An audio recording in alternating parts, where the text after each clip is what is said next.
how is everyone doing today? I hope you are well, and I really appreciate you just dropping in to see what we're drawing today. I don't know what episode this is, what, about 3 or 4 or so, but we are taking a deep dive look together for how I draw my city maps. And you can see that we've got a skeleton of a city here. We took a look at the things that you should consider before even laying down the first brick. We took a look at how I then draw my rivers, some of the considerations with rivers, coastlines, edges, wharf shapes, that type of thing. And then we took a little bit of a walk through how I approach my walls and my towers. And we've got it largely complete in that respect. Now what you will also see is that I've got a lot of grey in the background here. Consider this to be almost your pencil layer. You're sketching out where you want some key locations, key roads coming through, maybe a temple up on the hill or a palace area. We're marking off space, but I call it my trace layer almost, because we're going to get rid of it later on, right? So what next? Where do you start? And I was thinking about this a little bit off camera. And the truth is, it doesn't really matter where you start drawing your buildings. And we're going to actually do this over a couple of episodes. Let me actually grab this onto the screen here. Make sure you can see everything that's going on. We're going to do this over a couple of episodes. A few episodes, different types of buildings, how I approach them, why they're different from each other, how I invoke certain feelings for certain businesses and that type of thing.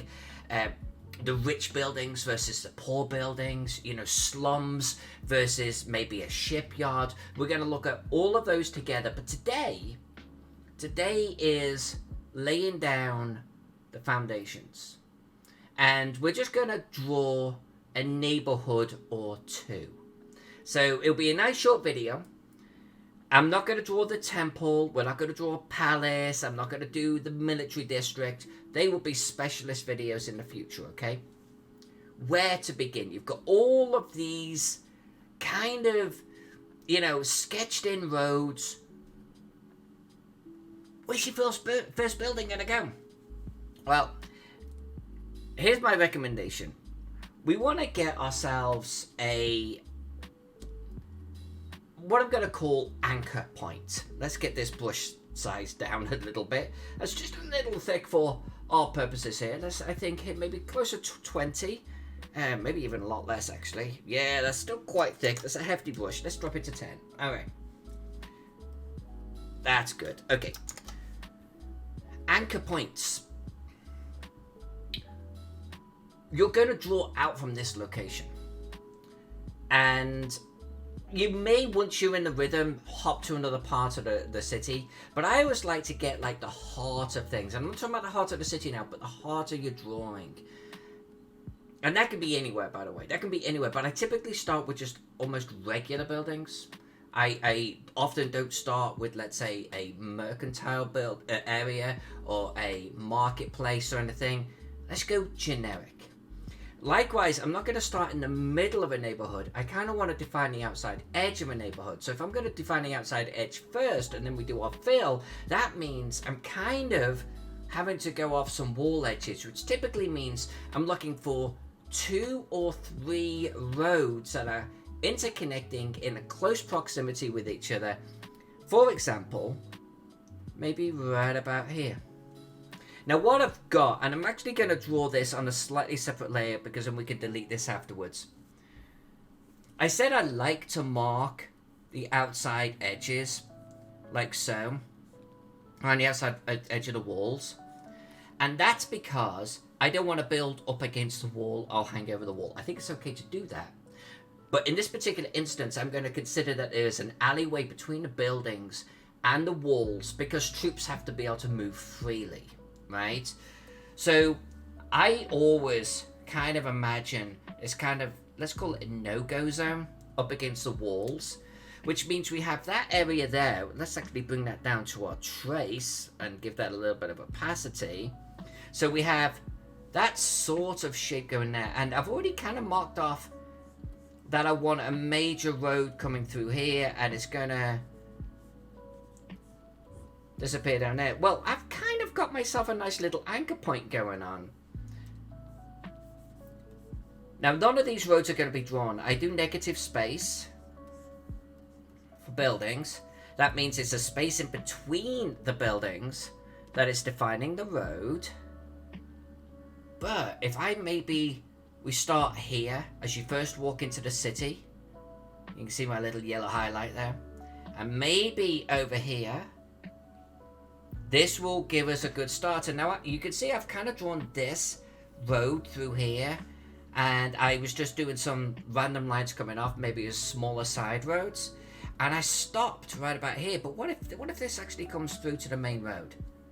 What if we do something like that? Let's make that just a touch fainter. Now we've got an idea for what we're doing. Let's now... I'm going to call this buildings. I would often just draw straight on my ink layer. But let's just keep it separate for now. If you're doing ink on paper, by the way, the principle is the same. Everything I just did, you would do in pencil. We're now going to move over to ink here. You have less room for error. I've drawn ink on paper for decades. I get it. I really do. But the process is exactly the same. So this is where I start. And this is going to seem a little weird. I did this with a friend in real life. And... I got to this point, and it was a little bit like that meme where it's like, so how to draw an owl. You draw a circle, then you draw the rest of the owl. And he was like, whoa, I don't think you quite get... And so there's going to be a level of what I'm about to do that may make you go, I can't do that. It's practice, okay? It is just practice, and over the next few chapters, I'll show you different ways of doing what I'm about to do, okay? So first and foremost, I'm actually going to pick this anchor point here, funny enough, not up here. And I'm not doing the top because when you first walk into a city, what's the first buildings you're going to see? Probably maybe a military checkpoint of some description, maybe a small barrack building, a guardhouse, stables, maybe a tavern, an inn of some description. I kind of like to think that as you're first coming in, you're seeing, almost call them points of interest, right? And it's only after a while that maybe the shops start to come in, some regular houses. So I'm actually going to go a little bit further in first. And I'm going to go here. I'm going to do a few buildings. Then we'll come back to what I just did.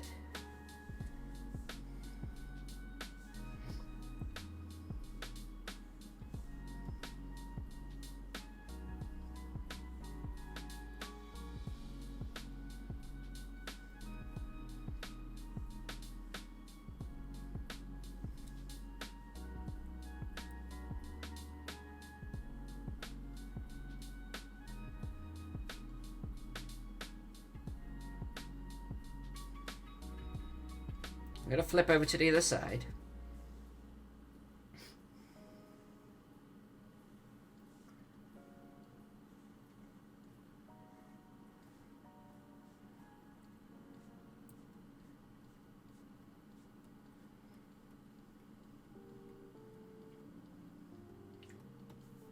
And you know what? Let's do this side as well.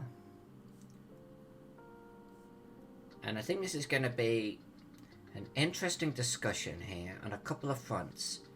But first, I want to kind of get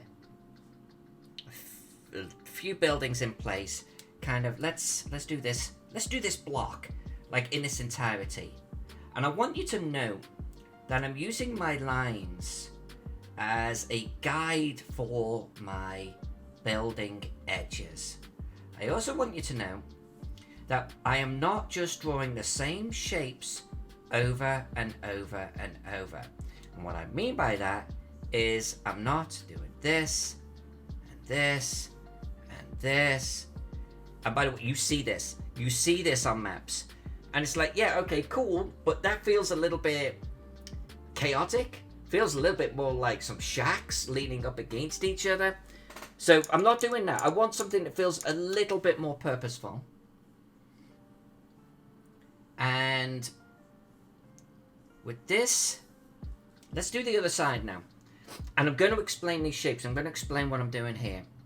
For starters, you notice between this building and this building, the negative space is beginning to form a road. But now I haven't actually drawn the width of these roads. You don't need to. This is a secondary road. But what I do need to do is I've drawn one edge of these buildings, which is forming one side of the road, is I step back a little bit and I continue drawing buildings.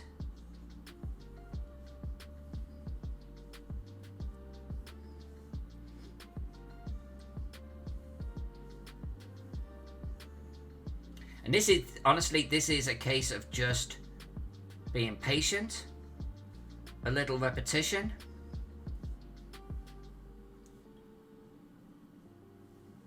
All right. Let's finish this road here. I'm actually going to rotate the canvas. Here, I wanted to have a side road coming off. So let's create a little gap and honor that gap that we've got there as well. Let's make that an interesting shape. Let's do something like that. Maybe a little outhouse or something. A little shed.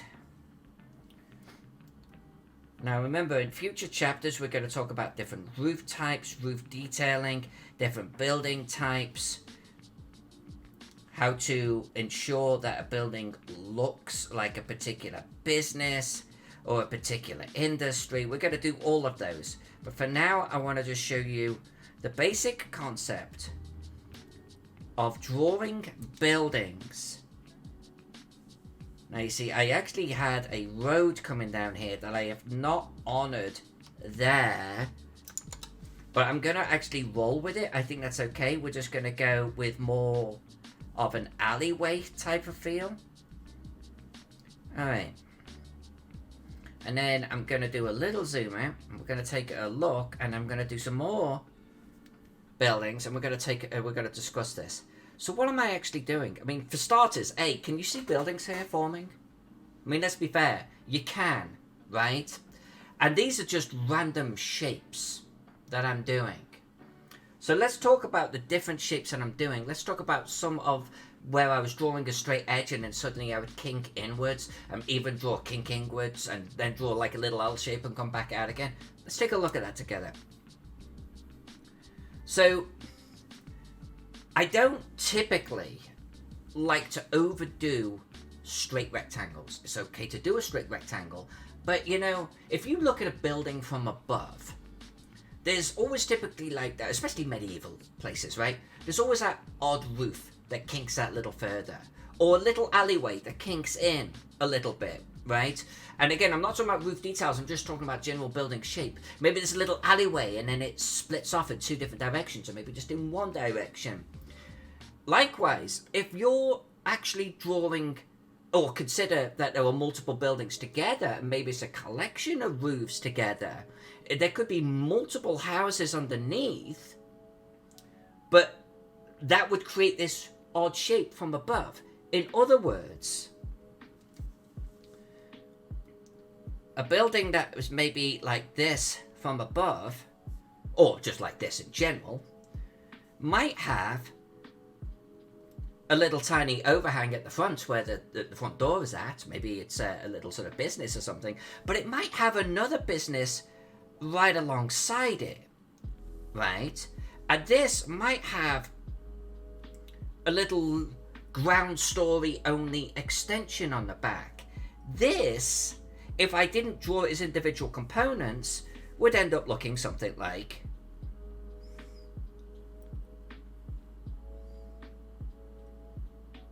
for the sake of argument, which is why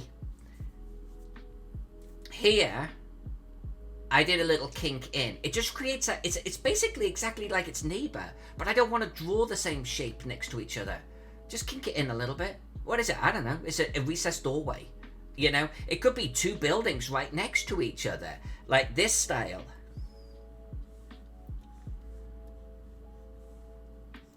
Right, this could easily be what's going on over there. And ultimately, you don't need to know while you're drawing at all. These This type of shape gets a little bit more complex, but ultimately I have softened off the corner a little bit with a diagonal. I didn't need to do that, but it's interesting. Maybe there's a step there or something. Little recess. I like to do little recesses. You can see that. Not all of the time. Don't make every shape the same next to each other, right? But little recess right there. Maybe a doorway. Little overhang, perhaps here. You'll notice, by the way, I tend to sometimes do that. Like if I maybe mess up on a line. Let's say, I'm going to exaggerate this, but if I draw a line and maybe like do a little recess and I come, and then I go, whoa, whoa, whoa. Especially if you're doing ink on paper, by the way. And I'm like, well, shoot, that doesn't look straight. Well, what if you actually just added a little bit of detail to the front of it? Now it does look straight. Now you're okay. Don't worry about it, you know? So sometimes you can actually fix mistakes that way, but other times I just like to add the extra detail on the outside edge. This inset here is one way of avoiding having a big, huge block shape. Have a big block shape, nothing wrong with it. Just don't have all of them be big block shapes. Likewise, you can also do something like this to suggest maybe a yard, a courtyard, a garden in the back. This is the equivalent of drawing, let's say, this, but what I've done to make this more interesting, let's make that eraser a tad smaller, is I gave it a little bit of a kink in. I gave it an alleyway.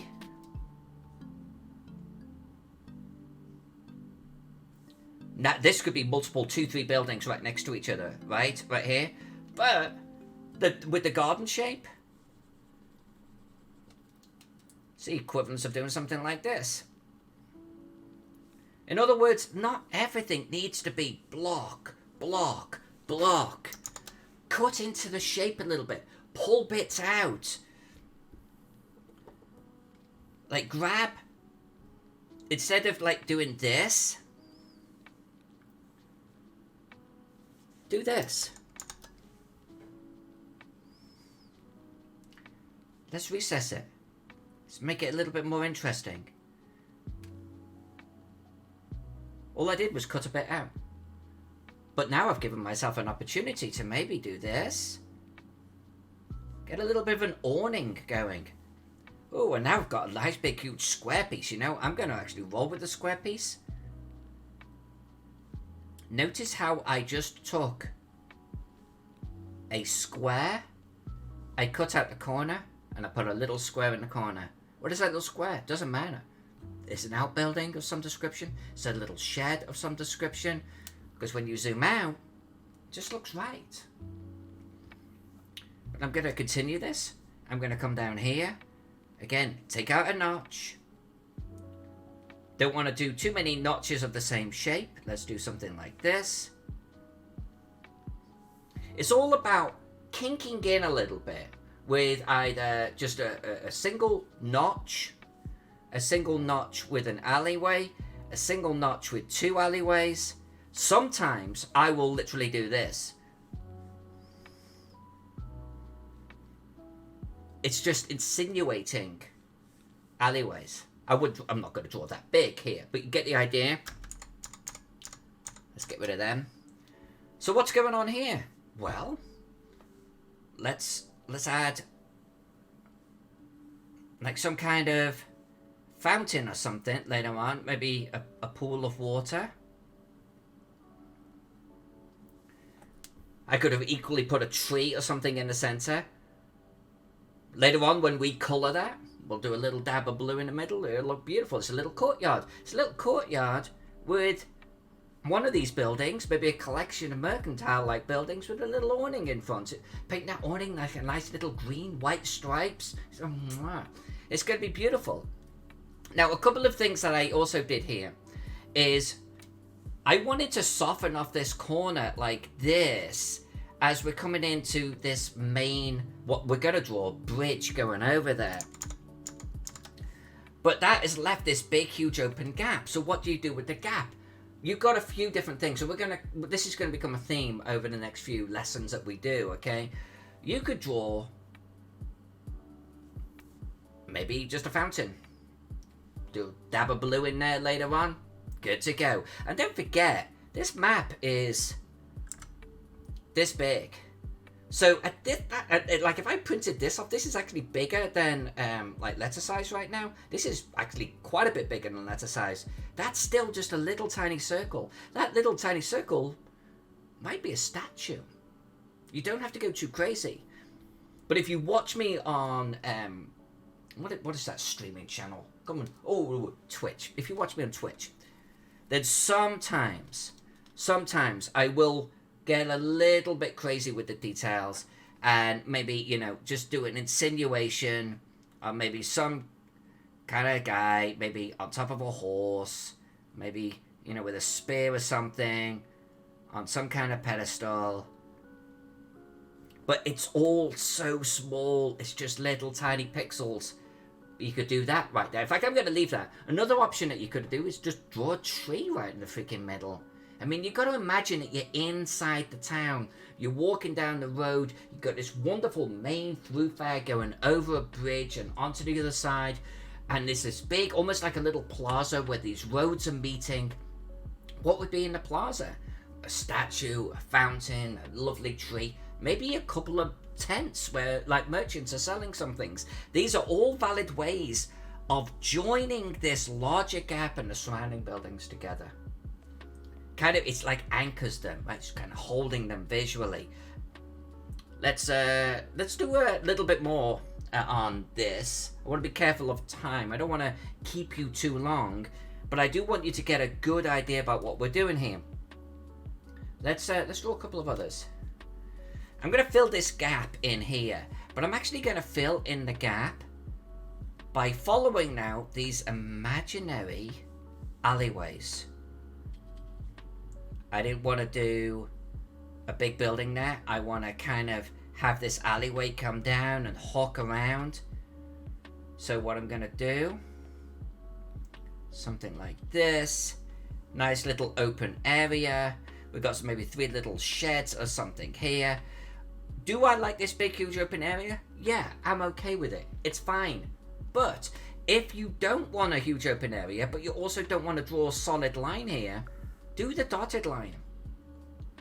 Someone's backyard, workspace, just like that. This now starts to me to feel like this is a front building. Maybe though a little bit more of manual labor here perhaps, with a backyard. In fact, let's even give him a back door like that. This is his shed. Later on I'll show you a little bit more of this, but we'll do a little path going to his shed. This is now one cohesive, even little story. You start to feel that someone is actually living there. Let's do a couple of others. Notice the little kink that I did. Now, I don't want to do 3 more little buildings here, right? Options. You could do this. That totally works. To me, that starts to smack of an overhang, right? Like, one of those, a covered walkway or something, maybe just with a wooden roof or something, or maybe just a ground floor only, extension to the actual main building, which is perhaps 2 stories behind it. Or if you do a couple, I like doing lines. It becomes an awning, but I'm actually going to keep the lines off because I've got an awning right here, and I don't want one so close facing in the same direction. If I'm going to do lots like that, I might have them as a row of mercantile-like buildings, or do them in a circle like this with awnings, and it starts to feel a little bit almost Mediterranean-like, and you've got this courtyard with a fountain in there, you got a couple of shops going on with the awnings, But if we take a look at this, you can see the main road is taking shape. The little courtyard, you could see it. The little statue, you could see it. And these buildings feel like buildings. A little bit more. So when I mentioned that when you first come in, and this is why I'm always thinking about what does this look like if I was walking the streets here. If I walked into this city, and I felt like maybe a guardhouse is one thing I would see, and maybe a tavern is another thing I would see. Let's draw those real quick. I'm going to put the guardhouse on this side. I have this weird join right there. You can see that, right? This is kind of very hard on the eyes. So what I'm going to do is I'm going to soften that join off a little bit by throwing in a tree right there. Then I'm actually going to do a building right underneath it, right here. And I'm going to follow all the way there.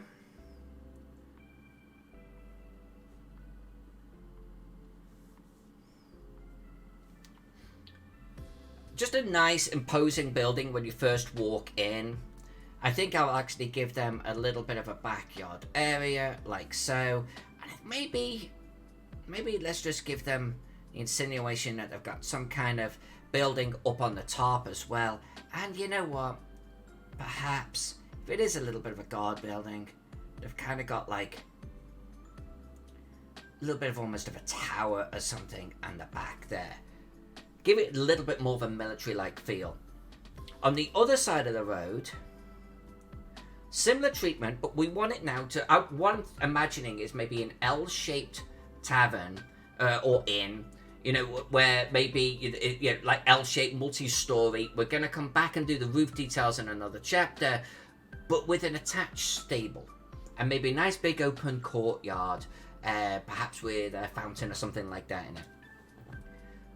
And you can see for these points of interest, I'm trying to think about what they are, their purpose, and what components should be present.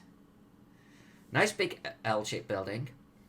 Now here, we've got this kind of like, we can see the trace in the background. This is okay, because what I'm going to do is we're just going to draw some long stables like this. There's still a little gap. Not everything has to be pixel perfect, right? With stables, I tend to have multiple like large doors at the front. Roof details I'm going to do absolutely separately, but I'm probably just going to keep it nice and simple with something like that. In fact, I'll leave it there. And we'll do something like this. And we'll give it a fence out front, but I'm going to leave a gap. And to emphasize the gap, I'm going to actually bring the fence in a little bit. Let's do maybe a little fountain in the center. We'll drop a little bit of blue in that later on. Let's ensure that our entire thing... Now, let's ensure our entire thing is joined up as a single compound. It's okay to have this odd shape, but notice how the little dots soften it up. They just soften it up. If you don't want to do it like that, that's okay. Do the tree trick. Throw a tree in the backyard. Join, softened up. You don't see these weird angles anymore. If I was going to draw the detail of the roof on this one, by the way, I'm going to actually make my brush a little smaller. I might do something like this.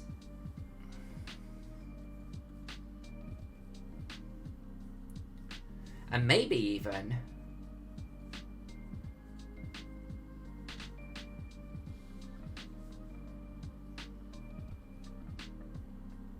like some dormer windows. Looking down. That's what I would do. Now, you will notice in all of these buildings that we've drawn, the two with those extra details stand out. And unless you're intending to do the roof detail on every single building, and I'd argue against that. This type of thing is a great way for the eye to go, ooh, what's that? Ooh, what's that? Then the rest kind of just blend in as regular houses, regular buildings, you know? So very quickly, I mean, in just 20 minutes, we have a little neighborhood already forming. That is how I do the basic buildings. I have the main roads, I have a secondary road, and I have little alleyways. I don't typically do one huge, large shape with this type of effort going on. You can... I think that the former method has way more personality to it. So, I know that this is a quick lesson, We're going to do another chapter. I'm actually going to accelerate these how-tos. So you're going to see 2 or 3 of these every single month. I hope that you're enjoying this. I genuinely do. And if you're having fun with this and you're wondering where it's going to go next, hit me up with a like. Hit me up with a subscription. Maybe ring that bell so you get notifications when I release the next chapter. And take a look at me on Facebook, Alyssa Faden, Instagram, Alyssa Faden, and Patreon, Alyssa Faden. I hope to see you on one of those channels or here back on YouTube. If you're wondering about a particular building, a particular neighborhood, or a particular industry, let me know in the comments. I will love to show you how I would approach it. So with that said, I'm going to see you all in the next chapter. Everyone have a good one. Mwah.